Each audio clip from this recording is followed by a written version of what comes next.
আমি যা কুরবানি গাজীপুর বেশি দামের হোক বাসন সড়ক ছোট হোক আর বড় হোক সেটা একমাত্র আল্লাহর ঈদগাহ মাঠের ঈদগাহ থেকে আল্লাহর জন্য কুরবানি করতে এরকম একটি মনস্থির করে তারপরে কুরবানি করলে আল্লাহর দরবারে কবুল হবে। এবং আল্লাহ তাআলা বলেছেন যে কুরবানি ঠিক তাকওয়ার জন্য তুমি করবে, লা ইয়ানালুল্লাহু লুহুমুহা ওয়ালা দিমাউহা ওয়ালাকিন ইয়ানালুহু তাকওয়া মিনকুম। আমার বান্দারা তোমরা শুনে রাখো, তোমরা যে কুরবানি করে থাকো বিশাল আকৃতির এবং অনেক টাকা দিয়ে কিনা তুমি গরু জবাই করলে, উট জবাই করলে, অথবা তুমি একটা সুন্দর খাসি জবাই করলে, যাই কিছু তুমি জবাই করো না কেন, কুরবানি করো না কেন, তুমি মনে রাখো এই কুরবানির বিভিন্ন বাচ্চাদের খেলনা কোনো কিছুই আমি আল্লাহ তাআলার দরবারে পৌঁছে না, বরং তোমার হৃদয় মন্দিরে কতটুকু তাকওয়া আছে, আল্লাহর ভয় আছে, কতটুকু ভয় নিয়ে আমার প্রতি কতটুকু আশা নিয়ে, কতটুকু তুমি মহব্বত নিয়ে কুরবানি করলে আমি আল্লাহ তাআলা তোমার সেই মনের উপস্থিতিরা, সেই মনের কাকুতি মিনিটিরা বিবেচনা করে আমি কুরবানির বিনিময়ে তোমাকে সওয়াব দেব এবং কুরবানির বিনিময়ে পরকালে তোমাকে আমি নাজাত দিয়ে দেব। বলো সুবহানাল্লাহ।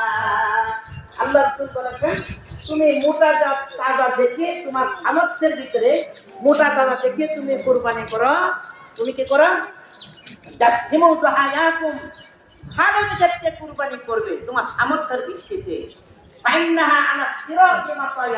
কারণ যে কুরবানিটা করবে কুরবানির পদ্ধতি আমি এই যে ঈদগাহ মাঠের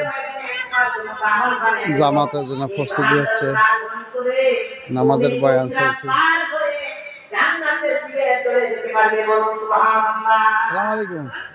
এই বাণীটি আপনারা আলোচনা করাকালে মুদ্রাতের পাগল কাজে লাগবে, এটার উপর আরো করে আমরা জান্নাত যাব।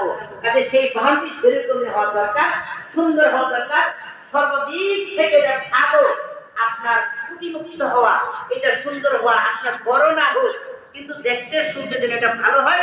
হযরত আদম আলাইহিস সালামের সন্তান হাবিল এরকম তার এবং কিরকম গরু দিয়ে কোরবানি করলে ঠিক হবে, হুজুরের বয়ান শুনেন সবাই।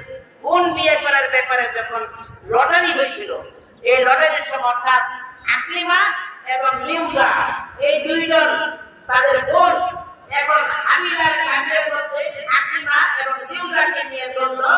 আকলিমা হচ্ছে সুন্দরী আর লিউজা হলো কুৎসিত মরাদা, তাকে দেখতে ভালো দেখায় না। এখন আকলিমাকে দুজনেই বিয়ে করবে আর লিউজাকে বিয়ে করবে না। অথচ আল্লাহ তাআলার শরীয়তে ছিল যে হাবিলের সাথে জন্ম নিয়েছে